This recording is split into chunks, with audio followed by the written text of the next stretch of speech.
Hello बच्चों, कैसे हो आप लोग? अच्छे होंगे बेटा। बेटा आज मैं आपके लिए लेकर के आई हूँ यूपी बोर्ड 9th क्लास के लिए। चैप्टर है आपका सोहन लाल द्विवेदी जी का चैप्टर उन्हें प्रणाम। ठीक है बेटा, तो हम जान लेते हैं आज सोहन लाल द्विवेदी जी का चैप्टर उन्हें प्रणाम के अभ्यास प्रश्न।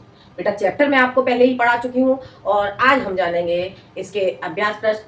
तो जान लेते हैं बेटा हम सोहन लाल द्विवेदी जी का चैप्टर उन्हें प्रणाम के अभ्यास प्रश्न। ठीक है, देखते हैं बेटा चैप्टर क्या है आपका।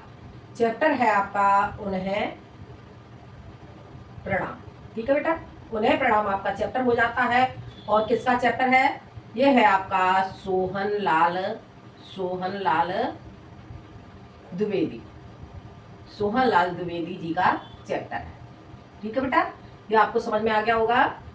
अब हम जानेंगे बेटा इसके अभ्यास प्रश्न। अभ्यास प्रश्न, ठीक है बेटा, हम इसके अभ्यास प्रश्न जानेंगे। तो जान लेते हैं बेटा हम इसके अभ्यास प्रश्न। देखते हैं बेटा, सभी निकाल लेंगे उन्हें प्रणाम। ठीक है बेटा, सोहन लाल द्विवेदी जी का चैप्टर देखते हैं। इसमें बेटा काखंड देखेंगे, इसके अभ्यास प्रश्न करेंगे बेटा हम।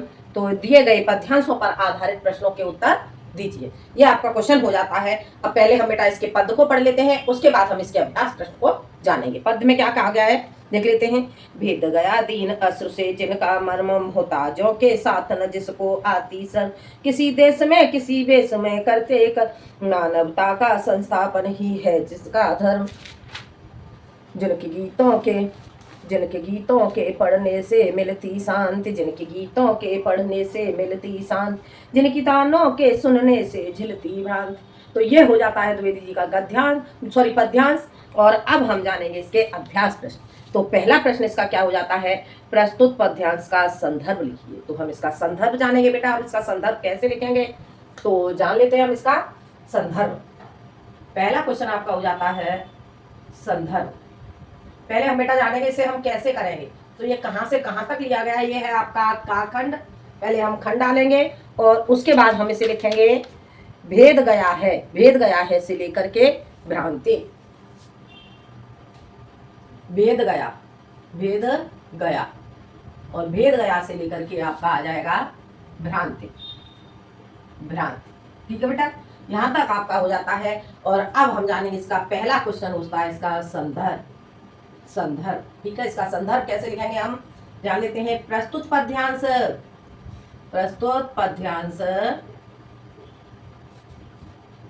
हमारी पाठ्य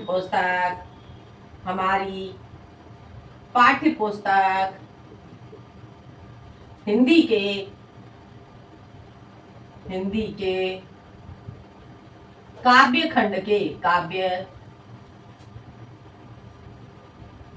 खंड के सोहन लाल द्विवेदी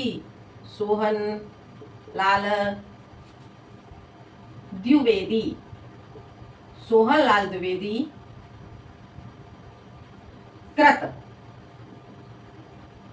उन्हें प्रणाम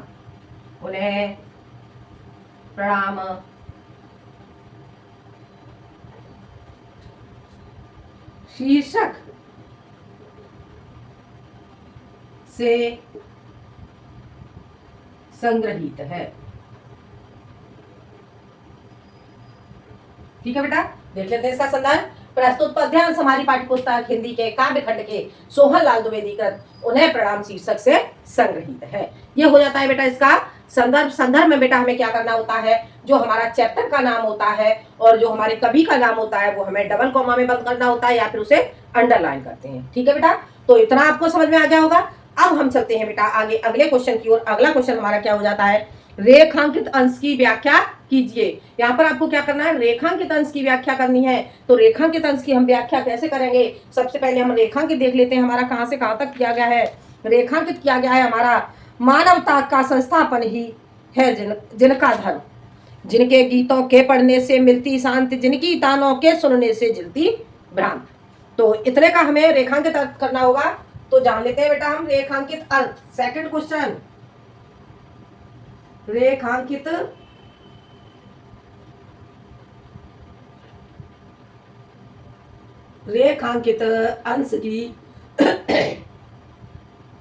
अंश की व्याख्या। ठीक है बेटा, ये आपका क्वेश्चन हो जाता है। हम इस क्वेश्चन को करेंगे तो कैसे करेंगे जान लेते हैं। प्रस्तुत पद्यांश, प्रस्तुत पद्यांश में, पद्यांश में द्विवेदी जी, द्विवेदी जी कहते हैं कि हम उन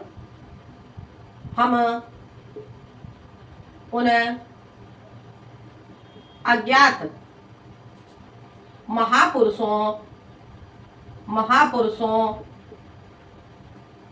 की वंदना करते हैं, वंदना करते हैं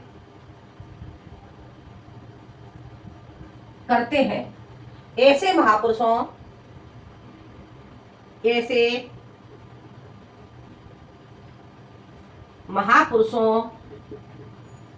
को प्रणाम है, प्रणाम है, जिनके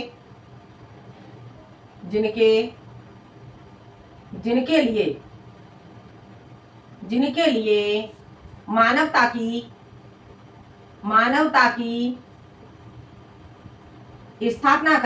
मानवता की स्थापना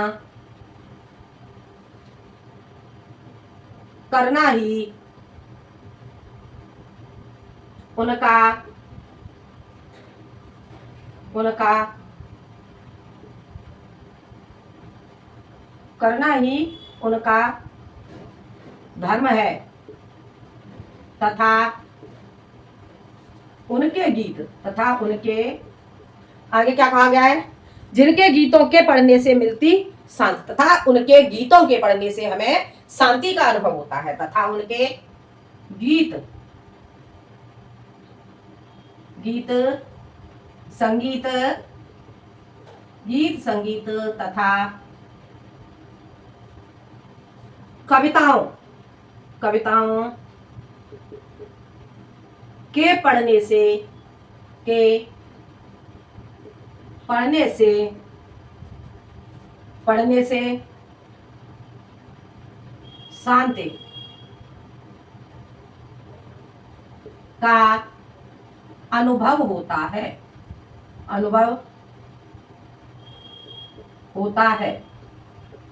शांति का अनुभव होता है तथा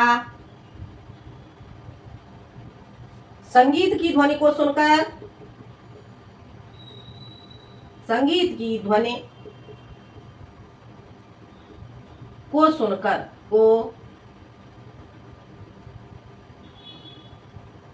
सुनकर भ्रम दूर होता है, भ्रम दूर हो जाता है। आगे बेटा समझ में क्या हो जाता है।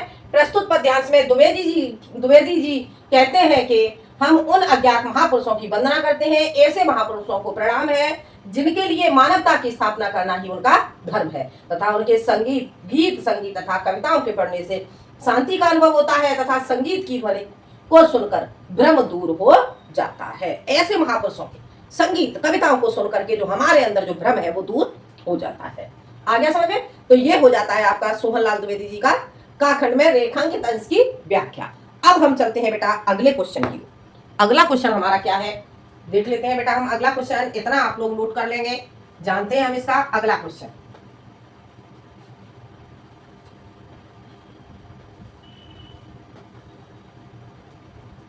देखो अगला क्वेश्चन है आपका, प्रस्तुत पद्यांश में कवि का मुख्य लक्ष्य क्या है।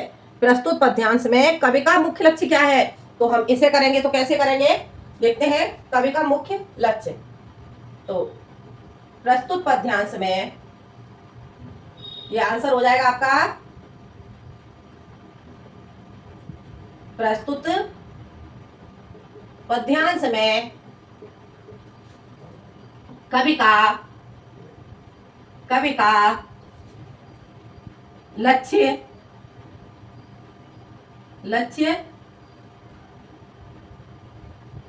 श्रेष्ठ महापुरुषों महापुरुषों की वंदना करना है, वंदना करना है जो देश को समृद्ध बनाने समृद्ध बनाने के लिए सदैव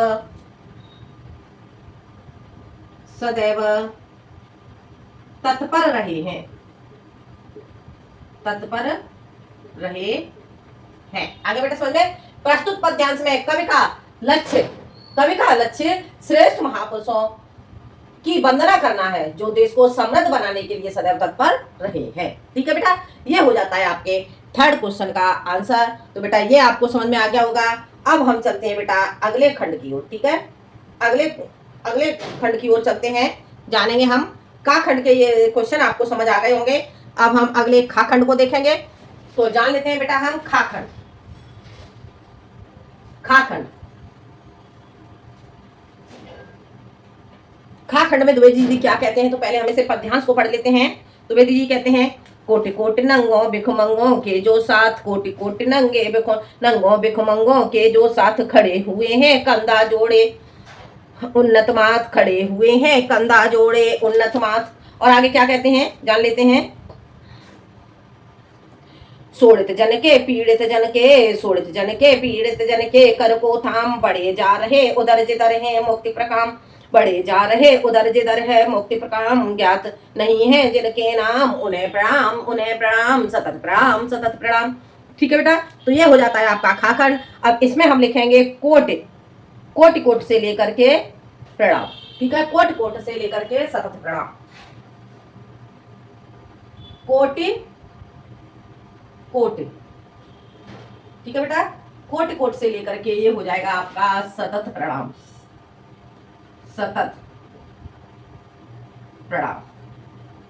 ठीक है बेटा, ये हो जाता है आपका। अब हम इसका पहला क्वेश्चन जानेंगे। पहला क्वेश्चन इसका क्या हो जाता है बेटा, जान लेते हैं। प्रस्तुत कविता का संदर्भ लिखिए। तो ये क्वेश्चन बेटा आप कर ही लोगे, क्योंकि ये क्वेश्चन मैंने आपको अभी समझाया था। ठीक है, तो ये क्वेश्चन आपका हो जाता है। अगले क्वेश्चन की ओर चलते हैं। रेखांकित अंश की व्याख्या कीजिए। रेखांकित अंश की व्याख्या सेकंड क्वेश्चन हो जाता है इसमें। रेखांकित अंश की व्याख्या, रेखांकित अंश की व्याख्या। आगे समझ में बेटा, रेखांकित अंश की व्याख्या करनी होगी आपको। अब इसे हम कैसे करेंगे तो जान लेते हैं बेटा हम इसमें। रेखांकित अंश तो देखते हैं हम रेखांकित कहां से कहां तक किया गया। रेखांकित हमारा किया गया है, शोणित जन के पीड़ित जन के कर को थाम बढ़े जा रहे ऊपर जिधर है मुक्ति प्रकाम। ठीक है बेटा, तो ये हो जाता है आपका। अब हमें क्या करना है, हम देखते हैं इसका रेखांकित का हम इसका कैसे करेंगे। इतना हमारा रेखांकित दिया हुआ है। तो प्रस्तुत पद्यांश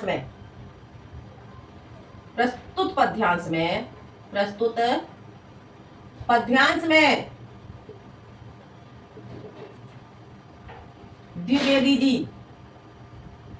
द्विवेदी जी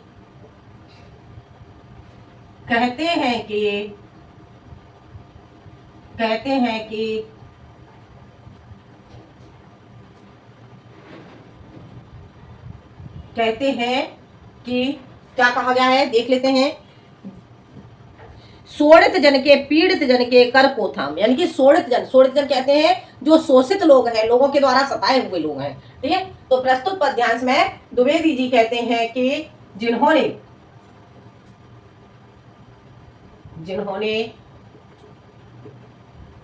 जिन्होंने शोषित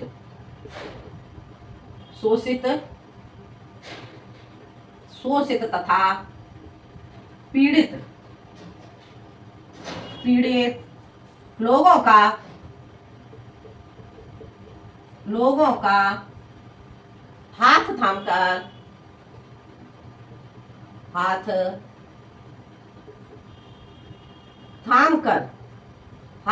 कर उनकी अधिक से अधिक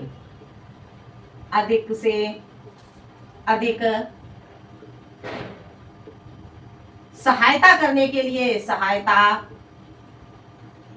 करने के लिए, करने के लिए क्या कहा गया है, देखते हैं एक बार फिर से। बढ़े जा रहे उधर जिधर हैं जिनके मुक्ति, ठीक है, सहायता करने के लिए तत्पर रहते हैं,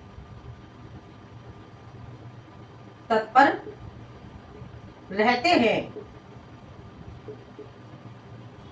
अब देखते हैं इसमें प्रस्तुत पद्यांश में द्विवेदी जी कहते हैं कि जिन्होंने शोषित तथा पीड़ित लोगों का हाथ थामकर उनकी अधिक से अधिक सहायता करने के लिए तत्पर है, ऐसे लोगों को, ऐसे लोगों को या ऐसे महापुरुषों को, ठीक है, मेरा सतत प्रणाम है, सतत प्रणाम है। आगे समझ में? तो ये बेटा क्वेश्चन आपको समझ में आ गया होगा। अब हम देखते हैं अगला क्वेश्चन। अगला क्वेश्चन आपका क्या हो जाता है, जान लेते हैं इसी का अगला क्वेश्चन। कब किस प्रकार के सत्पुरुषों का नमन कर रहा है, कब कैसे सत्पुरुषों का नमन कर रहा है, तो इसका आंसर हम जान लेते हैं बेटा। इसका आंसर हो जाएगा कब ऐसे अज्ञात महापुरुषों को नमन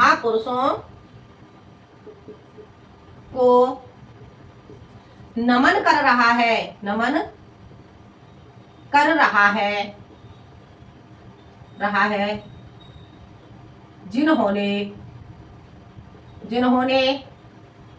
जिन्होंने दीन दुखियों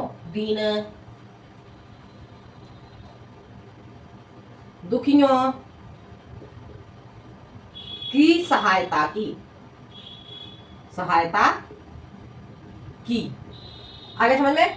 कभी क्वेश्चन आपका क्या था, क्वेश्चन आपका था बेटा कभी किस प्रकार के सत्पुरुषों को नमन कर रहा है, तो कभी ऐसे अज्ञात महापुरुषों को नमन कर रहा है जिन्होंने दीन दुखियों की सहायता की। आगे समझ बेटा? तो ये हो जाता है आपका क्वेश्चन, ये आपका जो खा खंड है, खा खंड कंप्लीट हो जाता है। और अब बढ़ते हैं हम गा खंड की ओर, ठीक है बेटा। तो हम जान लेते हैं गा खंड के अभ्यास प्रश्न। गा खंड को बेटा हम समझ लेते हैं।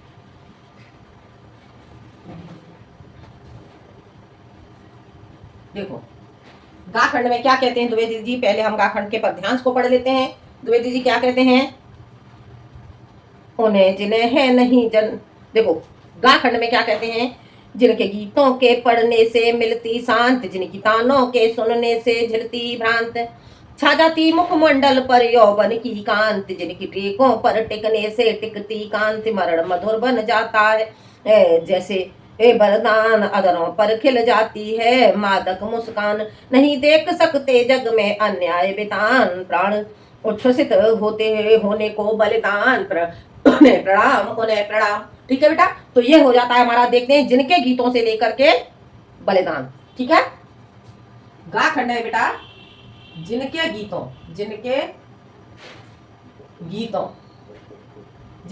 से लेकर के, और ये हो जाएगा बेटा आपका बलिदान। ठीक है बेटा, यहां तक आपका ये हो जाता है। अब हमें क्या करना है, हम इसके अभ्यास प्रश्न जानेंगे। तो इसमें बेटा हमारा पहला क्वेश्चन हो जाता है, पहला क्वेश्चन हमारा क्या होता है जान लेते हैं बेटा। इसमें पहला क्वेश्चन, प्रस्तुत पद्यांश का संदर्भ लिखिए। तो ये क्वेश्चन बेटा आप लोग कर ही लोगे, क्योंकि ये क्वेश्चन मैं आपको समझा चुकी हूं। अब हम जानते हैं अगला क्वेश्चन। अगला क्वेश्चन है रेखांकित अंश की व्याख्या कीजिए। रेखांकित अंश की व्याख्या कीजिए। तो इसमें हमें क्या करना होगा, ये हमारा सेकंड क्वेश्चन हो जाएगा। रेखांकित अंश की व्याख्या, अंश की व्याख्या। ठीक है बेटा, तो अब हम जान लेते हैं रेखांकित अंश की व्याख्या। अब इसमें बेटा हमें रेखांकित देखना होगा, हमारा रेखांकित कहां तक किया गया है। तो इसमें रेखांकित हमारा किया गया है, नहीं देख सकते जग में अन्याय वितान, प्राण उच्छ्वित होने को बलिदान। ठीक है बेटा, तो इतना हमारा रेखांकित किया हुआ है, हमें इतने का की व्याख्या करनी होगी। तो इसे हम कैसे लिखेंगे जान लेते हैं। प्रस्तुत पद्यांश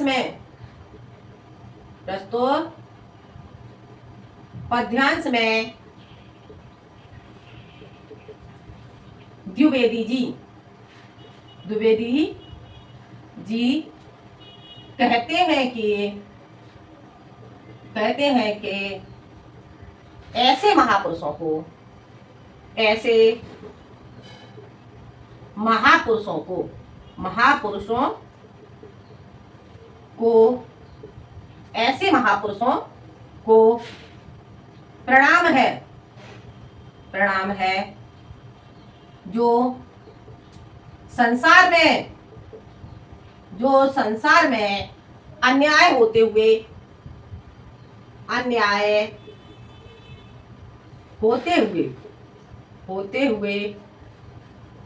नहीं देख सकते, नहीं देख सकते, ठीक है बेटा।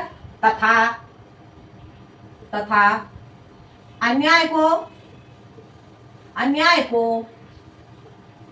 दूर करने के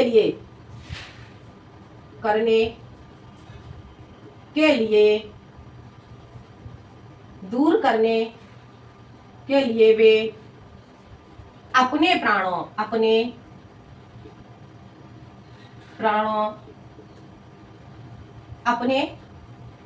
प्राणों तक को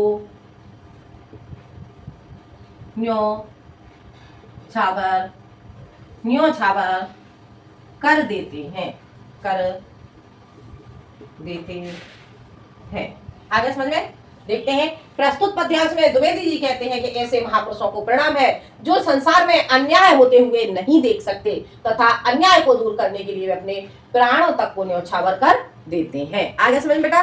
तो ये हो जाता है हमारा रेखांकित अंश की व्याख्या। अब चलते हैं बेटा हम अगले क्वेश्चन की ओर। तो अगला क्वेश्चन हमारा क्या होता है जान लेते हैं बेटा। कवि किस प्रकार के गीतकारों की प्रशंसा कर रहा है? कवि किस प्रकार के गीतकारों की प्रशंसा कर रहा है? तो हमें इसका आंसर लिखना होगा। तो इसका आंसर लिखेंगे बेटा हम, देखो तीसरा क्वेश्चन हो जाता है, कवि उन संगीतकारों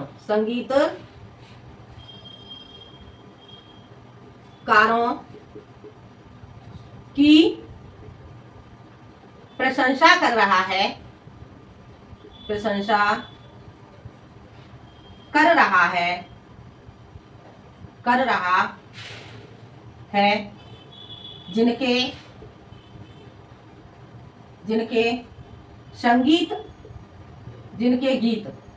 जिनके गीत जनसाधारण के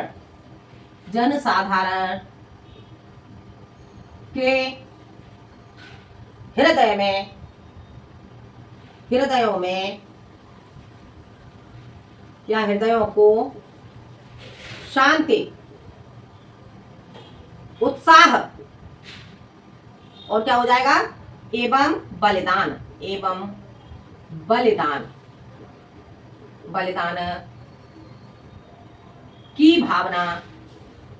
की भावना प्रदान करता है। आगे समझ में। अब हम इसका एक बार देख लेते हैं आंसर।